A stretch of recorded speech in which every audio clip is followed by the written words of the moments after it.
పెళ్లి పుస్తకం అది బాసు.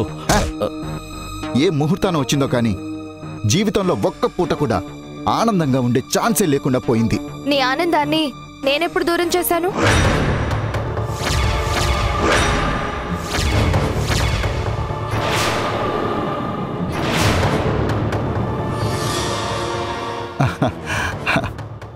నువ్వు దూరం చేయడం ఏంటబే? What are you talking? నేను మాట్లాడుతుంది హారిక కోసం. హారిక కోసమా? అవును, బిజినెస్ పార్ట్నర్స్ అవ్వాలని క్లోజ్గా మూవ్ అవ్వడం స్టార్ట్ చేసినప్పటి నుంచి మన మధ్య డిఫరెన్సెస్ స్టార్ట్ అయ్యాయి. ఆ తర్వాత అనుమానాలు అవమానాలన్నీ ఆ హారిక వల్లే కదా, లేదంటే మనం ఎంత హ్యాపీగా ఉండేవాళ్ళం. నిజంగా నీకు హారిక అంటే ఇంట్రెస్ట్ లేదా? చిచి, ఏం మాట్లాడుతున్నావు డార్లింగ్? బిజినెస్ పరమైన ఇంట్రెస్ట్ తప్ప తన మీద నాకే పర్సనల్ ఇంట్రెస్ట్ లేదు, రాదు. ఈరోజు నువ్వు హారిక పిలిస్తేనే కదా అక్కడికి వచ్చావు. హారిక చెప్పమంటేనే కదా సారీ చెప్పావు. ఏం మాట్లాడుతున్నావు అబే? నీ మీద నా ప్రేమ ఒకరు చెప్పడం వల్ల పుట్టింది కాదు, ఒకరు చెబితే దూరమయ్యేది కాదు. హారిక పెళ్లి చేస్తానని మాట ఇచ్చిందన్న గౌరవం తప్ప ఆమె మీద నాకే ఫీలింగ్సు లేవు. హారిక ఫోన్ చేసినట్టు మాత్రమే తెలుసు, కానీ ఆ టైంలో నేను ఎక్కడున్నానో తెలుసా? నిన్ను వదిలేసిన ప్లేస్కి వెళ్ళాను, నీకోసం వెతుకుతూ ఉన్నాను. ఏం దాసు? అవును మేడం, సార్తో మీటింగ్ కోసం ఫారెన్ డెలిగేట్స్ కూడా వెయిట్ చేసి ఎంతకీ రాకపోయేసరికి విసిగిపోయి వెళ్ళిపోయారు.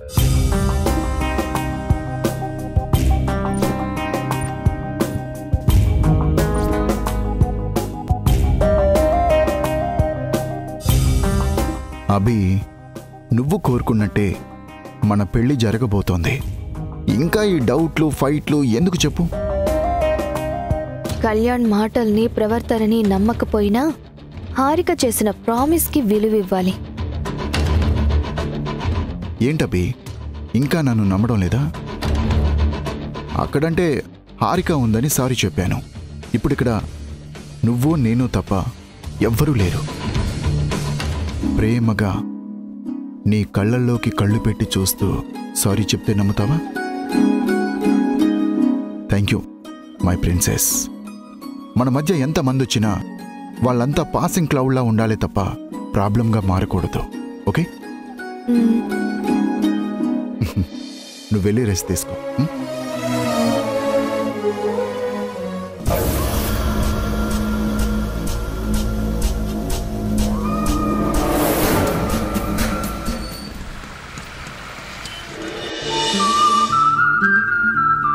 తిన్నావమ్మా? తిన్నారా ఆంటీ? సరే, నేను ఫ్రెష్ అయ్యి వస్తాను. అమ్మా, నీ రూమ్ ఇటు, అటు కాదు.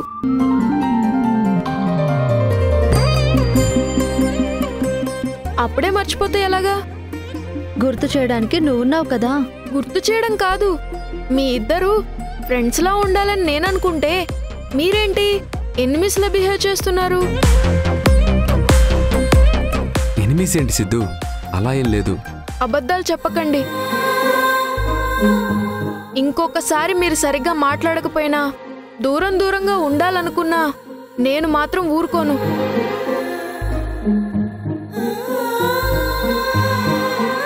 మీరిద్దరూ వైఫ్ అండ్ హస్బెండ్ అంటే ఒకే రూమ్లో ఉండాలి. నేను మీ అబ్బాయిని అంటే మీరు నేను చెప్పినట్టు వినాలి. అర్థమైందా? అర్థమైంది సార్. సరే, వెళ్ళండి. ఓకే.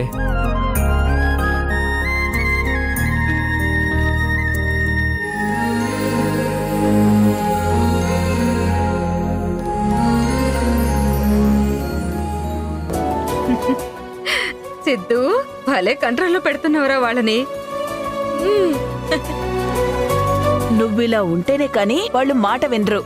అమ్మా పప్ప ఇంతకు ముందు ఎలా ఫ్రెండ్స్ లా ఉన్నారో మళ్ళీ అలా ఉండేలా చేయటమే నా టార్గెట్ అమ్మమ్మ. రెస్టారెంట్ కూడా అందుకే తీసుకెళ్లాను. అక్కడికి వెళ్ళిన తర్వాత పప్ప ఆర్డర్ అమ్మని, అమ్మ ఆర్డర్ పప్పాకి ఇమ్మని చెప్పాను.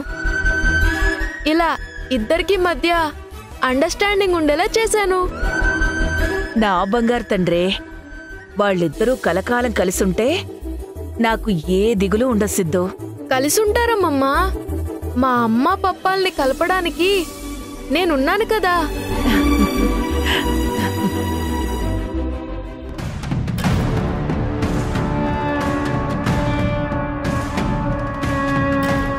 మేడం, పాలు తీసుకోండి. ఇప్పుడేం వద్దు, వెళ్ళు. తాగండి మేడం. మీ ఫేస్ చాలా టైర్డ్గా కనిపిస్తుంది. మార్నింగ్ నుంచి సరిగా తిన్నారో లేదో. కనీసం ఈ పాలైనా తాగితే ఎనర్జీ వస్తుంది మేడం. నా గురించి నువ్వేంటి కొత్తగా ఇంత కేర్ తీసుకుంటున్నావు? మిమ్మల్ని చూస్తుంటే జాలేస్తుంది మేడం. కళ్యాణ్ సార్తో పెళ్లి కోసం మీరెంత ప్రయత్నిస్తున్నా అది పోస్ట్ పోన్ అవుతూనే ఉంది. అయినా సరే పట్టు విడవని లేడీ విక్రమార్కుల్లాగా మీ పట్టుదల చూస్తుంటే నాకు సపోర్ట్ చేయాలనిపిస్తుంది మేడం. థ్యాంక్స్ పద్మా.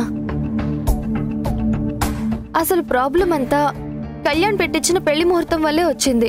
ఆ ముహూర్తం మంచిది కాదని అమ్మవారి గుళ్ళో పంతులు గారు చెప్పారు.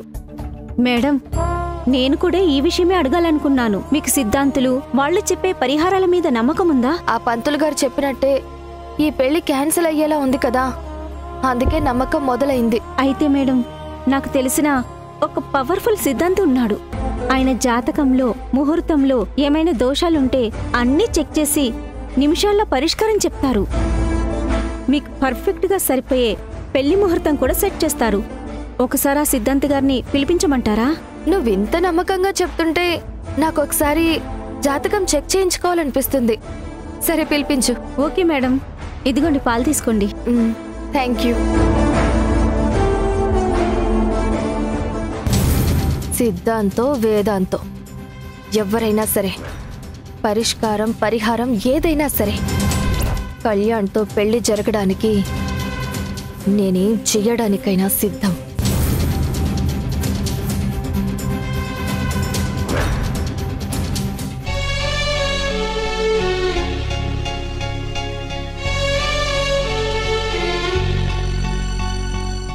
ఈ రోజు నుండి సాక్షి నా రూమ్లో ఉంటుంది. తను బట్టలు పెట్టుకోవడానికి అల్మారా ఖాళీ చేయాలి.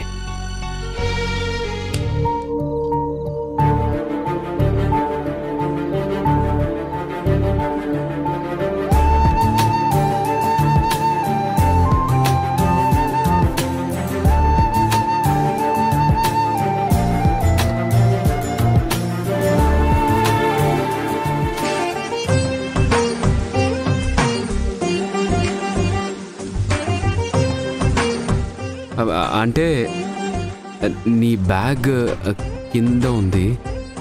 అల్మారా ఖాళీ చేసి నీ శారీస్ అన్ని నీట్గా సర్దుతున్నాను అంతే.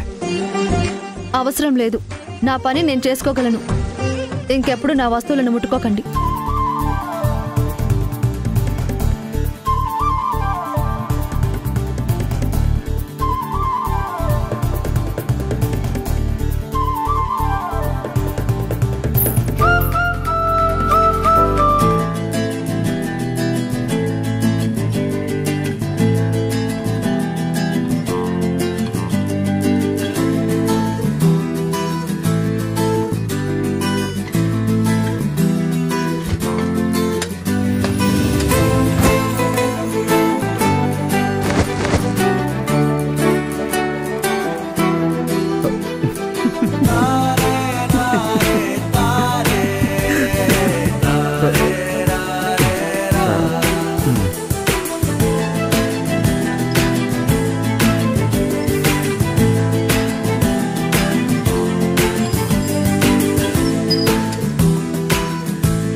సాక్షి, మనిద్దరికీ అందరి ముందు పెళ్ళయింది కాబట్టి ఒకే గదిలో ఉండక తప్పదు. ఈ 4 గోడల బయట నటించాలి కానీ ఇక్కడ ఎవరికి నచ్చినట్టు వాళ్ళు ఉండొచ్చు. ఇలా ఒకే గదిలో ఉండడం నీకిష్టం లేదని నాకు తెలుసు. ప్రతిసారి నీకిష్టం లేదు, నీకు నచ్చదు అంటున్నారు. మీకిదంతా ఓకేనా? లే సాక్షి, నా ఉద్దేశం అది కాదు. చూడండి, మీరు ఎక్స్పెక్ట్ చేసిన లైఫ్, పెళ్లి గురించి మీ ప్లాన్స్ అన్నీ నాకు తెలుసు. అనుకోకుండా జరిగిన ఈ పెళ్లి వల్ల నాకన్నా మీరే ఎక్కువ డిసప్పాయింట్ అయ్యారు. అది ఒప్పుకోకుండా నా మీద సింపతి నటించొద్దు, నాకు నచ్చడం లేదు. సాక్షి, అమ్మా సాక్షి,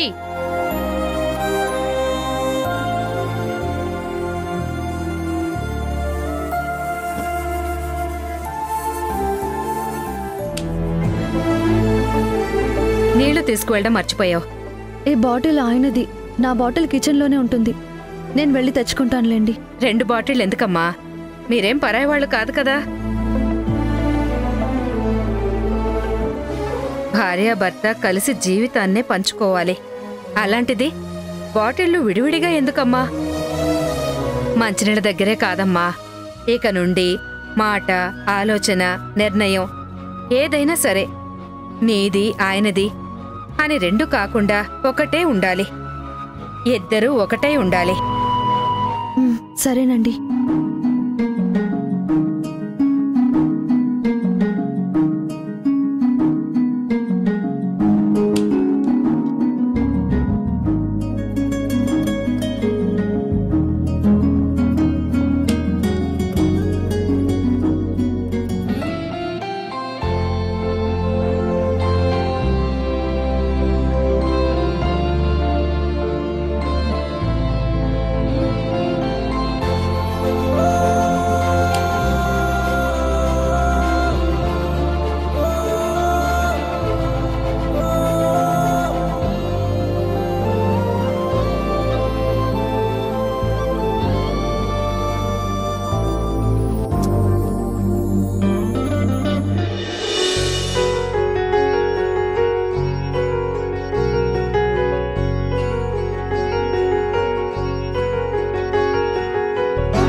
సాక్షి, నువ్వేంటమ్మా ఇక్కడున్నావు?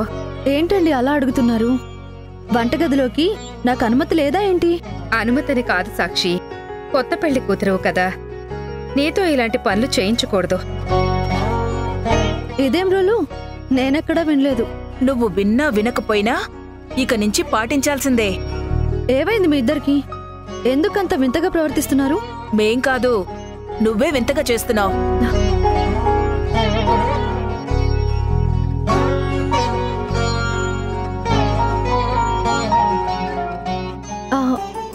రండి సార్. ఏమ్మా కొత్త కోడలా, ఎలా ఉన్నావు? బాగున్నాను సార్. ఇంతకీ మీ ఆయనేడి? ఇక్కడే ఉన్నాను సార్. కూర్చోండి. కూర్చుంటాం గాని ముందు మీ ఇద్దరు ఈ బొకే తీసుకోండి. తీసుకోండి.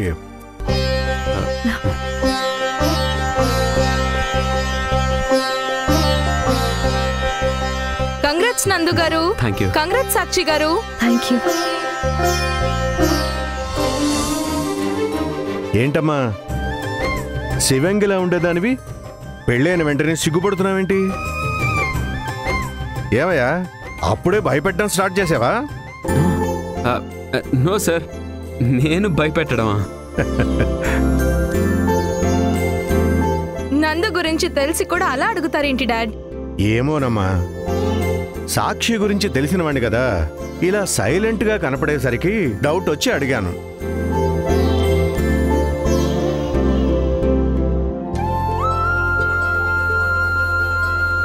ఇద్దరూ అలా చూస్తారేంటి? పెద్దాయన దగ్గర ఆశీర్వాదం తీసుకోండి. పర్లేదమ్మా, వీళ్ళకి నా ఆశీర్వాదం ఎప్పుడూ ఉంటుంది. అయినా సీతారాముల్లాంటి జంట ఎప్పుడూ ఏ సమస్య లేకుండా కలిసే ఉంటారన్న నమ్మకం నాకుంది. పెళ్లి కాకముందే ఇద్దరి బంధం, ఒకరినొకరు సపోర్ట్ చేసుకునే గుణం, అవన్నీ చూసి చాలా సంతోషించేవాణ్ణి. వాళ్ల గురించి మనకు తెలిసిన పద్ధతే కదండి. అక్షింతలు తీసుకోండి.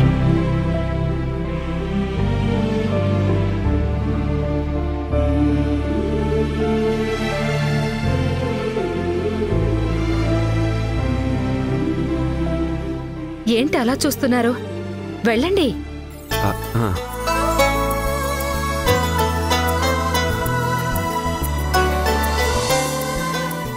ఇద్దరూ హాయిగా కాపురం చేసుకోండి.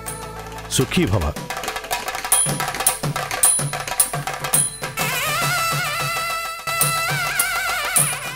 మొత్తానికి సిద్ధు మిస్ అయ్యి సాక్షిని నీకు మిస్సెస్ని చేశాడనమాట.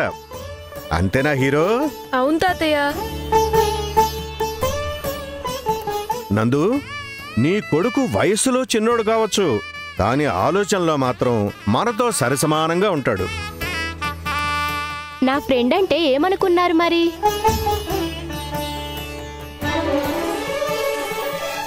కాగల కార్యం గంధర్వులు చేస్తారన్నట్టు మన అందరి మనసులో ఉన్న ఆలోచనని ఆచరణలో పెట్టిన మాత్రం సిద్ధునే.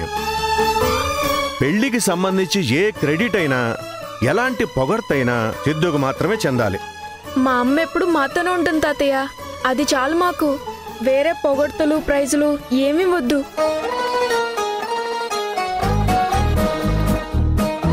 మీ ఇంట్లో శుభకార్యం జరిగినట్టే త్వరలో మా ఇంట్లో కూడా ఒక శుభకరమైన విషయం జరగబోతోంది. నా ఎదురుచూపులు నిజమవబోతున్నాయి. దేని గురించి మాట్లాడుతున్నారు సార్? డాడ్, ఎదురు చూపులు శుభకార్యం ఏంటి?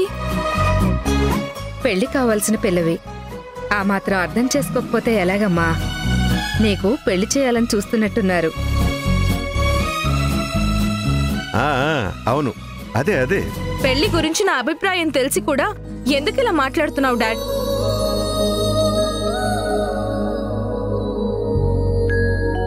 పెళ్లి చేసుకొని అక్క ఎన్ని కష్టాలు అనుభవించిందో చూసిన రోజే నేను పెళ్లి చేసుకోవద్దని డిసైడ్ అయ్యాను. ఒకరి జీవితంలో కష్టాలున్నాయని మనం వెనకడుగు వేయడం, నిర్ణయం మార్చుకోవడం కరెక్ట్ కాదు తనుజ. సాక్షి చెప్పిన మాటలు అక్షర సత్యాలు. దానికి ఆ జంటే ప్రత్యక్ష ఉదాహరణ.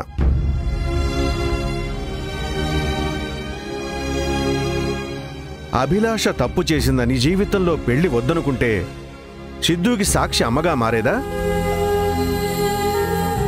భార్యను దూరం చేసుకున్న నందు క్యారెక్టర్ని సాక్షి అపార్థం చేసుకునుంటే భార్యగా ఇంట్లో అడుగు పెట్టేదా?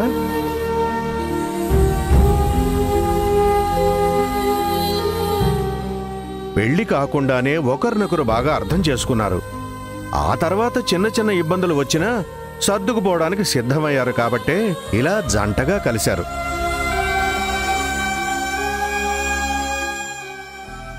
మనిషిగా మంచి జరగాలని కోరుకోవడం మన ధర్మం.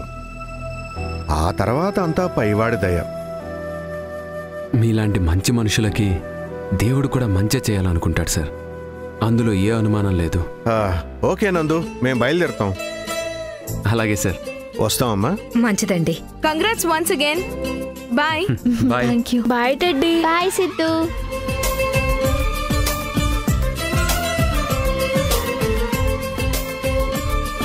మీ జంట గురించి హరిప్రసాద్ గారు చాలా బాగా మాట్లాడారు. మాటలదేముందమ్మా, మొహాలు చూసి చెప్తారు కానీ మనసులో ఏముందో అందరికీ తెలియదు కదా.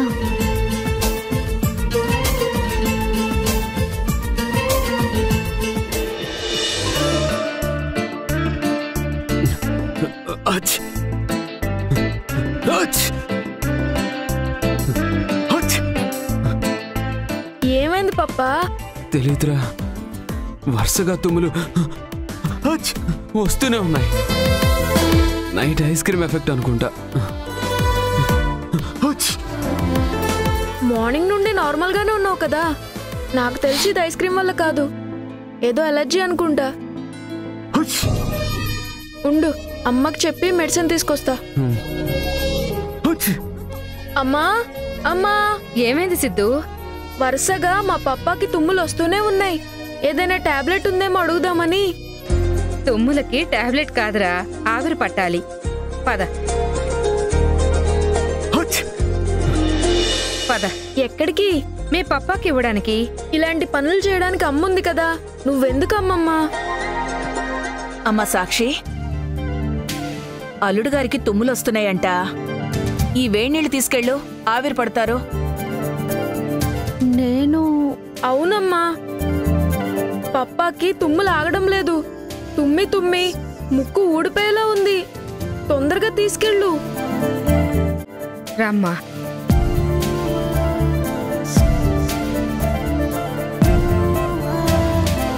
తీసుకో.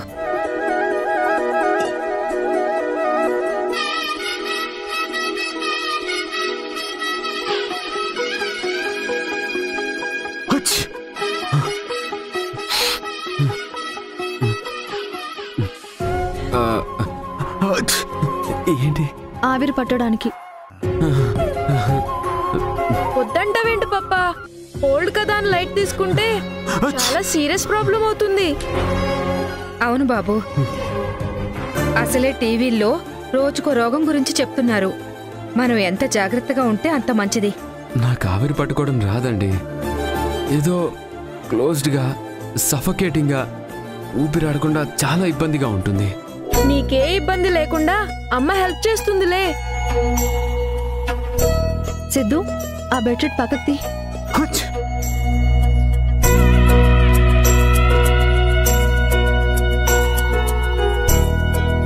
పట్టండి.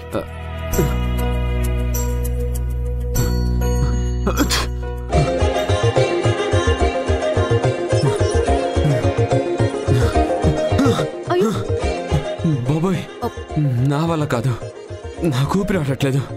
అలా అంటే తుమ్ములు తగ్గవు బాబు. చిన్నపిల్లాళ్ళ మారం చేస్తావేంటి? 2 నిమిషాలు ఆ దుప్పట్లోపలుండి గట్టిగా ఊపిరి పీల్చి వదిలేయండి, సరిపోతుంది. మీరు చెప్పినంత ఈజీ కాదా అండి? అమ్మా, నువ్వు కూడా లోపలికెళ్ళు, పప్పాకి ధైర్యంగా ఉంటుంది.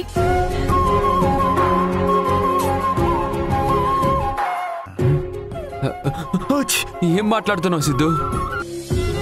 పక్కనే ఉండి ధైర్యం చెప్పడానికి నేనేమైనా అరుంధతి బంగ్లాలోకి వెళ్తున్నానా? నువ్వు మరి అలానే ఫీల్ అవుతున్నావు కదా. నువ్వు వెళ్ళమ్మా. వద్దు సిద్ధు, ఎలా చేయాలో బయట నుంచి చెప్తాను. నో, అదంతా కుదరదు. నువ్వు వెళ్ళాల్సిందే.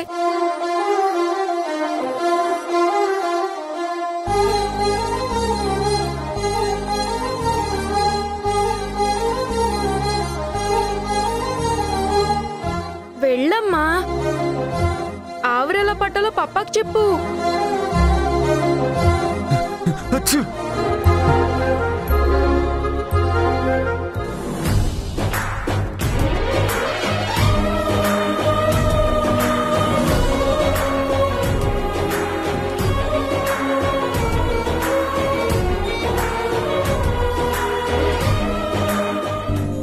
ఏం కావాలో చెప్పండి. వాటర్ రావడం లేదు, సడన్ గా ఆగిపోయాయి. బయట ట్యాప్ నుండి ఒక బకెట్ వాటర్ తీసుకొస్తావా? స్నానం మధ్యలో ఉన్నాను, ప్లీజ్.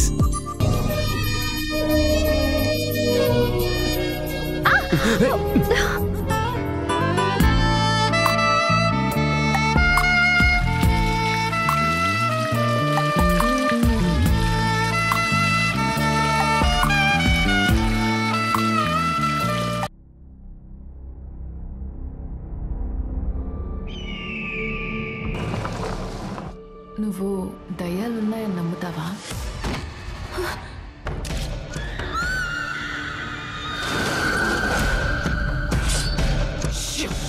దయ్యం వస్తుంది.